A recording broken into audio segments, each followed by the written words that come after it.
know what I have to do. Maui, I could really use your help.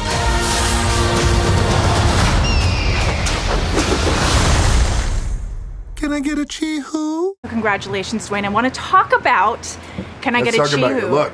What a Thank really you, darling. cool look. That is very Hawaii. nice I love of you. it.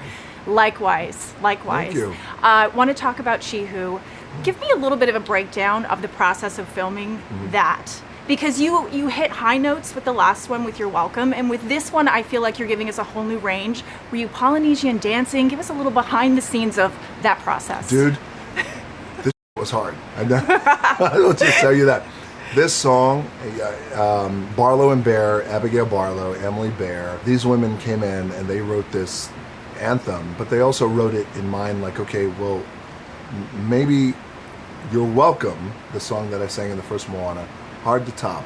Yeah. Let's not try and top it. Let's just write a different song with a different sentiment. And the sentiment is, I believe in you.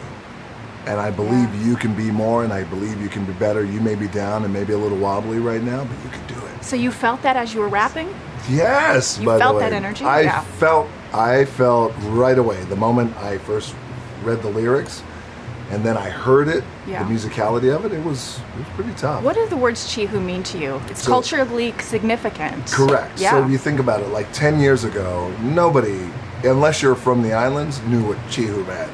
Chihu is like our anthem. It's like it's the motivating, Chihu! Like it's the, let's get after it. got Let's one, go. Dwayne. Let's I got go. one. Yes. It's like you say it at graduation and weddings and before you're getting ready to go out and play a game, whatever that is. So it's a big phrase to say. Yeah. And what's cool about Chihu is you don't say it like, hey, Chihu. It's not like you're getting intimate with your with whoever you're getting intimate with, and be like, hey, you want to get a little Chihu? It's not. Or you could do it that way and do it that way. You know what I'm saying? I do know what you're saying. But it has to come from within. Like it really has to be guttural. It's like guttural, and Yeah. it comes from your gut, and it's like Chihu, like it's a Yeah. big, strong thing. So I do love, when you wrote the song. I loved it. It's Yeah. like, can I get a Chihu? And it just my it gosh. builds. I love the way it builds. It's that one spot in the song. Yes. 8 years later, you're voicing Maui again. When you step back in that booth and you step into Maui, what does it unlock in you?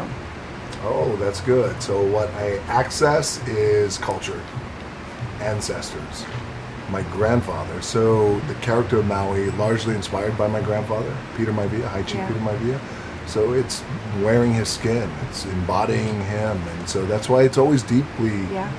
It's a deep connection for me, and at times it gets like emotional. It's, And we feel it, and that's why we love Maui. Before Maui stole Te Fiti's heart, our ancestors wanted to connect our island to all the people of the entire ocean. I first wanted to ask you, this film really, I feel like, expands on Polynesian culture. And so was there an element that you sort of got to bring in from Polynesian culture into the film, or something they suggested that you particularly loved? I love that Moana is able to grow in this film, and I felt like I was really pushing for that first and foremost. I myself have certainly grown up. I was cast when I was 14. I turned 24 tomorrow. So to have a decade. I would sing happy birthday to you, but you would hate it. But to have Moana in my bones for a decade feels like coming home and feels like a celebration. And to have that portrayed on screen along with wayfinding and having her become a master navigator, it's more than I ever could imagine. And the song Beyond, the first time you heard it, what was your impression? And it feels like you got to put all of your emotional layers into that song. I asked for a challenge from Barlow and Bear, and they delivered. They delivered. I love it. I, again, wanted to show that growth, and part of growing is recognizing that leaving home is a really hard decision, especially when Moana has now a little sister, Simea, who she loves and adores, and is growing up, Simea is, in a time where navigation is part of everyday life, so different from how Moana grew up. I love their relationship. I love the other relationships in the film. I like that she has a new crew. It's just such a great ride. She has a crew. I know. I love that she has a crew, and they're a great crew. I feel like your life is echoing Moana's in a way, because you are growing and expanding and going beyond, and you're an EP on the live action Moana. So I am wondering for you, what can you tell me about the live action? What does Dwayne look like as a live action demigod? And like, what does he look like with hair? Was he whipping it around? I am happy to spill the tea. Okay. He's rocking those locks. I have to say, they're bouncy, they're juicy. He is lovely and tanned after filming here in Hawaii. I visited them on set not too long ago. Catherine looks fantastic as Moana as well. This is such a fantastical film in an animated form and in live action with a mix of both practical effects and VFX that'll be done in post. It's already blown me away. It's more beautiful than I could have possibly imagined. How does it feel different from the animated film in tone, or is it similar, or what will sort of make it set itself apart? Well, we have good bones. Yeah. So Moana 1, our original, our animated film, is chef's kiss. And to be able to put it into a live action format means that the attention to detail is even greater. So to see full fales or houses built, to see truly palm trees, the flora and fauna, like, it is incredible to see it on that scale. And I think it's a real celebration also of Pacific Island talent, not only from Hawaii, but also from New Zealand, Aotearoa, from Samoa, from Tonga, from Fiji, from Tahiti. You know, we are a proud island people, and to have them all represented in this film makes my heart soar. I love it. This film, like you said, there's a crew. Yes. We also get to delve way more to the Kakamora, which are my personal favorite. I love that. They're like, I relate to them in so many ways. But who do you think, which character could have a spin-off, could have their own spin-off?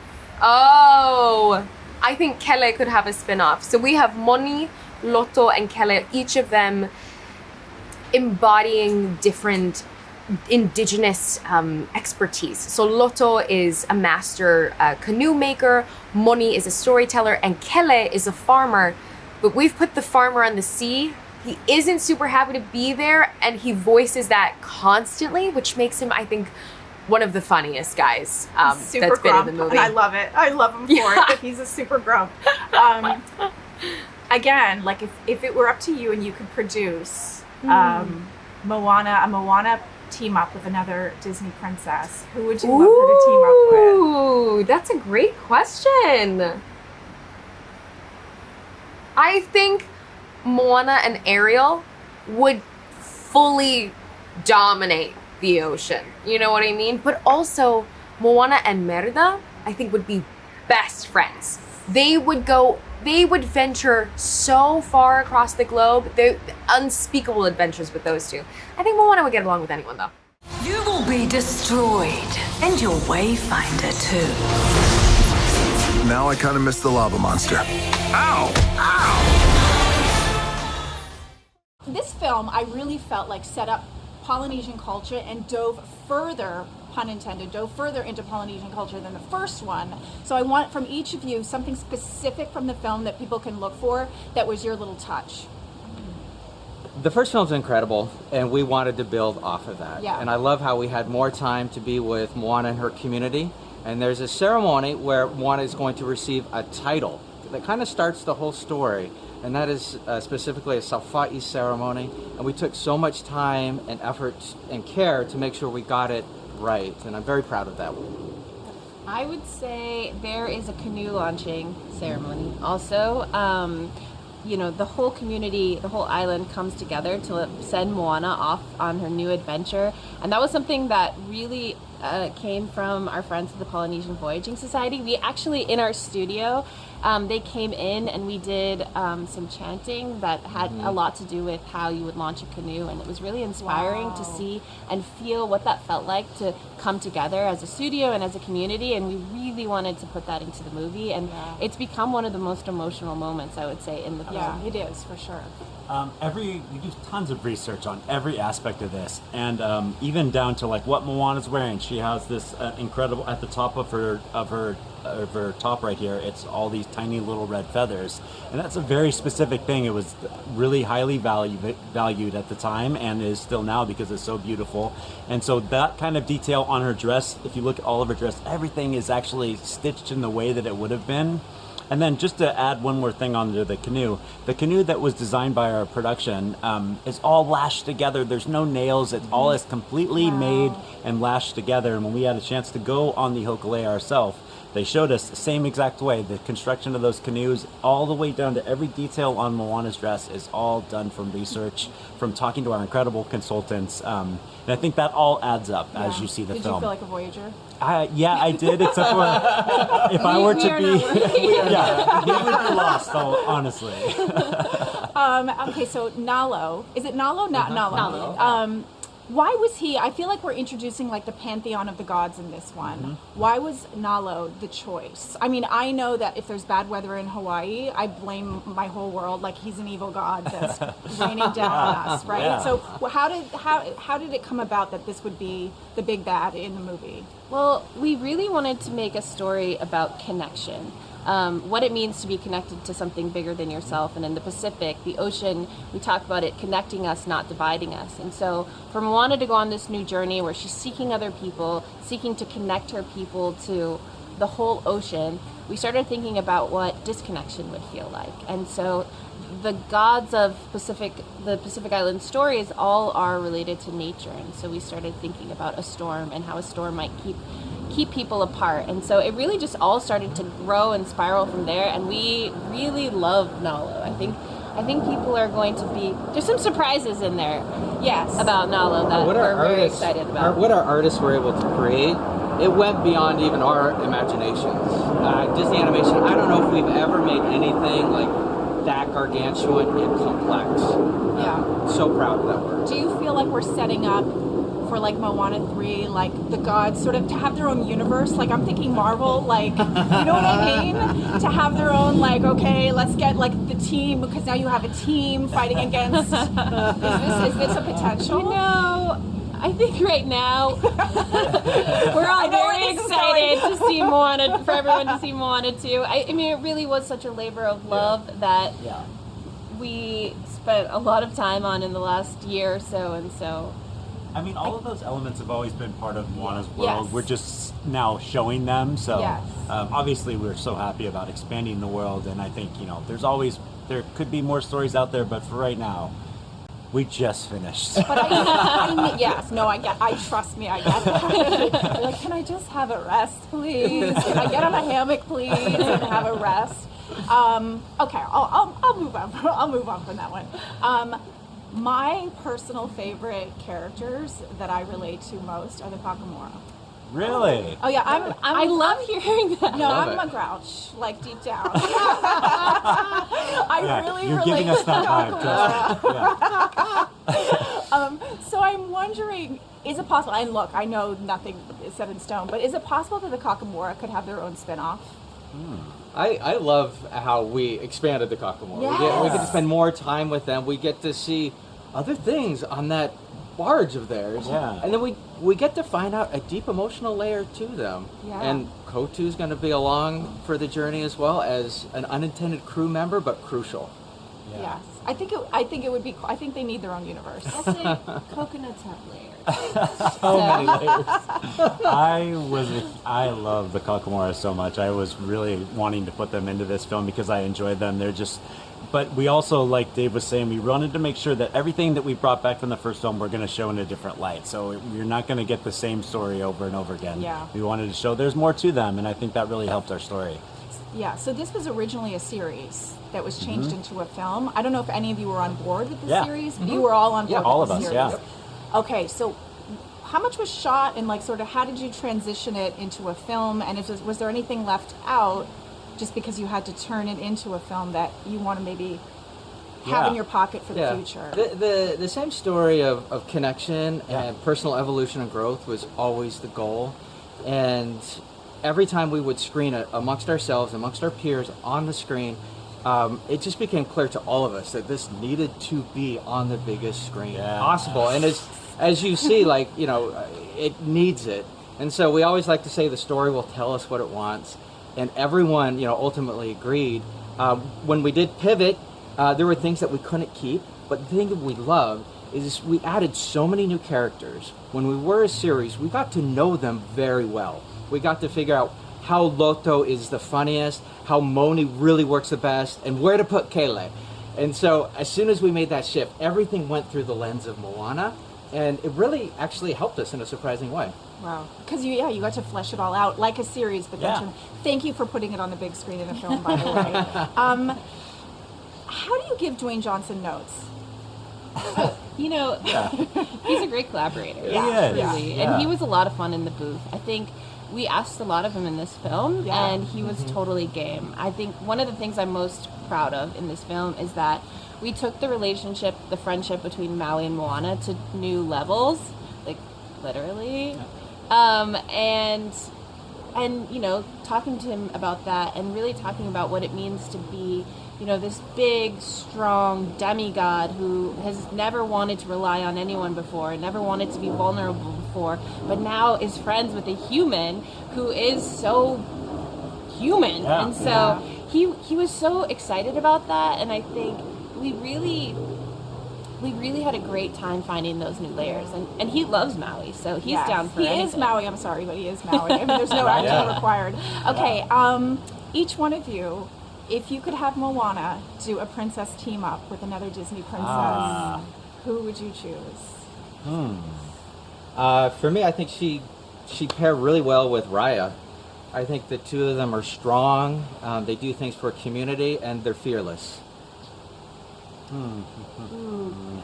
Or you can choose another Disney character too.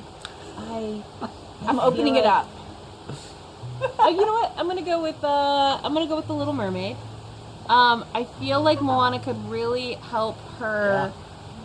She doesn't need anyone else to help her find her voice, but I think together they could take above the water, below the water, just really dominate the ocean And beyond. Yeah. This is such a tough. Why is this such a hard question? I don't know. You know what it is? He doesn't watch Disney movies. Yeah, I've seen a few. Are you like me? You're like the Kakamora. You're like. You know what it is? I have, because our world is so specific. I actually, it's funny. It is a little hard to actually put another character. Tarzan. Okay. I don't know. Thank you. Who did you choose? Tarzan. Oh my god, I actually like that. Love interest from Moana. Moana's really growing up in the next one, right? Moana goes one step at a time. You guys, we got this. Okay, first of all, I have a little homage to you. Dwayne is the demigod of fish hooks, but you are the goddesses of music hooks. Oh my god. Oh my god. That was so nice. Great intro. Okay, so saying that, Dwayne can shapeshift into different animals or whatever. If either of you could shapeshift into any musician or composer for a day, who would you shapeshift into? Oh my gosh. Sabrina Carpenter. Yes! I love her. Get the blonde going. She's short and sweet.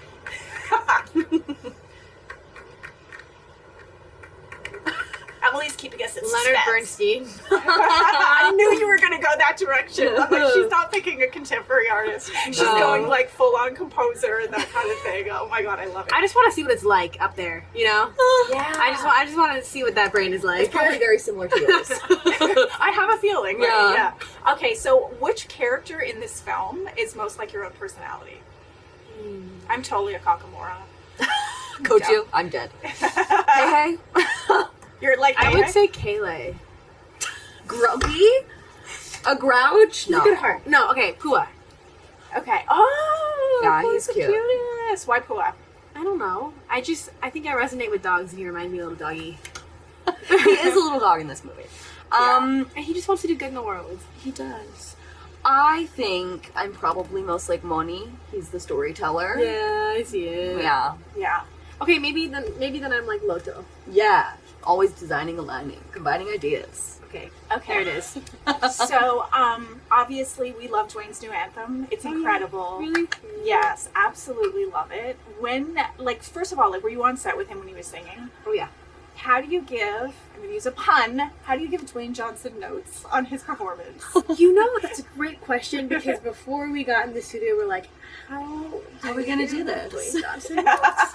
But he's so lovely. Like, you know, it doesn't feel imposing to kind of, and he takes notes really well. Yeah, nothing's personal. Like we just all want to get the best performance. He's a professional. Yeah. And he worked so hard on that song. Like, he came to the plate prepared.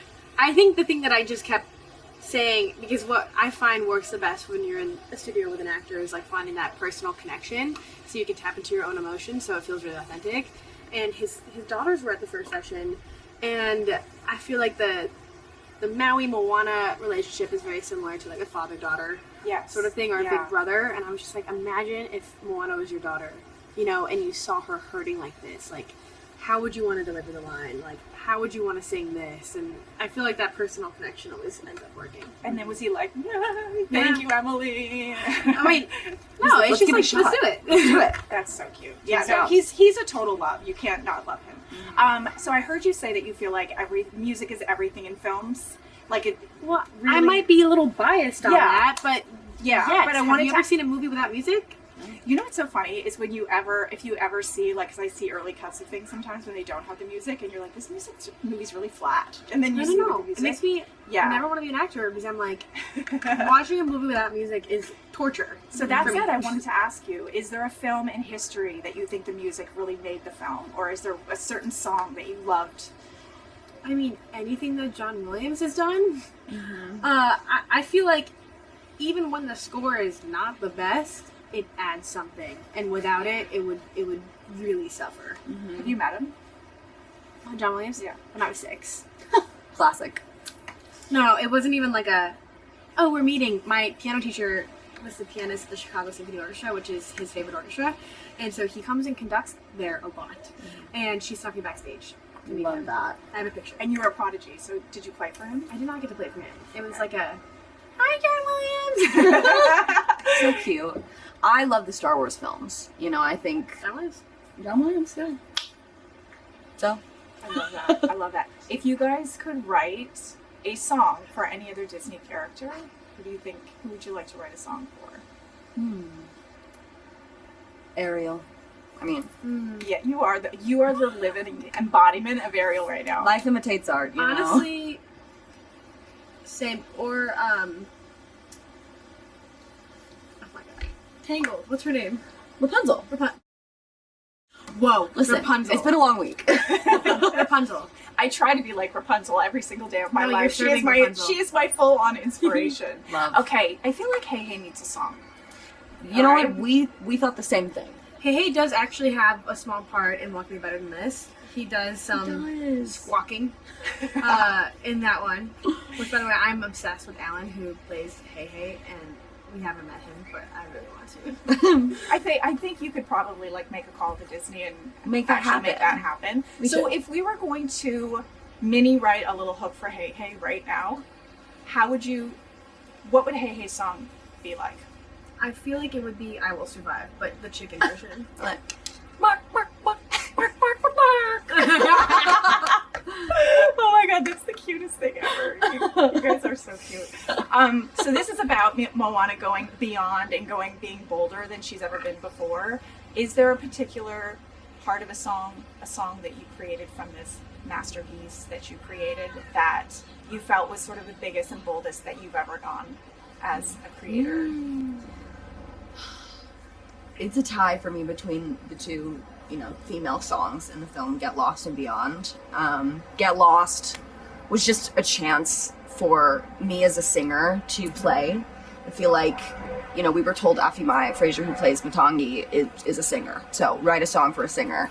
And getting to do that and play around and be inspired by that was really fun. So... I never thought I would write like a flaming conch solo, conch with an N. And so that was fun. I don't know. There were a lot of moments that tested us. I feel like Welcome Me Better Than This and that fast rap. Yeah. Took us a minute, but once we got there, like, it never changed. But I did not think we'd be writing fast raps at this point in our life. Yeah, no, I mean, that must have changed a million times, like evolved. And That changed. that rap actually, when we read it, didn't change at all. No way. It was one of the things that never changed. Yeah. There was one line that changed. The model couldn't super. Oh Because he said, "I'm a rapper, not a singer," and they're like, "Too modern." So he said, "Okay." Do you have a personal favorite lyric from? My favorite rhyme is Moana. She points us to the future of Motunui, which I love because it's not orthodox. But also, if I'm not here to hold her hand, will she grow to understand? That's a really good one. Do you guys like look at each other sometimes and you're just like, oh my god, Like, yeah. Wait, but what's your favorite line? I love "You've got potential to travel the distance. I've been existential and lost to existence." Some good rhyming there. Rhyming chief. Are we gonna do more of this? Kind of like the rapping kind of. I mean, we have fun. We had so much fun. Yeah. This was like, this put all of my obsession with fast rapping to good use, because when I was a kid, it would be like my party trick to learn raps and do them in front of people. Yeah. And freak people out. So it was just like, you know, everything happens for a reason. Maybe I was supposed to fall in love with fast rap so we could write them for this film. Yeah. Yeah. What was your reaction like, just overall? Like, because obviously this is a long process, but was there a moment where they sort of sat you down and said, "Here's the finished product"? Like, Yeah, like 2 Yeah. weeks ago. We had seen a bunch of, a few cuts of the film, but not with like final masters and final lighting and like tied with a bow done with credits and everything. So we saw it at the wrap party, and what was it like? Surreal. Yeah. It was We were also crazy. at the Dolby. So the music was so crisp. It was just like unlike any time we've ever heard the music before. It's like, Yeah. it's epic. No, it's crazy. And also to like sit in the room with like 700 people that made this happen. Like you feel like you're part of a family. It's really wonderful. Yeah. Well, you are. You're Disney princesses. We loved it. All I've ever wanted. Now you can do the single tear, because that's what Disney princesses do. It's like that gentle tear where the face doesn't ugly cry ever. Yeah. Right. And you just go off in the sunset. Congratulations! Thank you. You're amazing. It's so nice to meet you. So nice to meet you.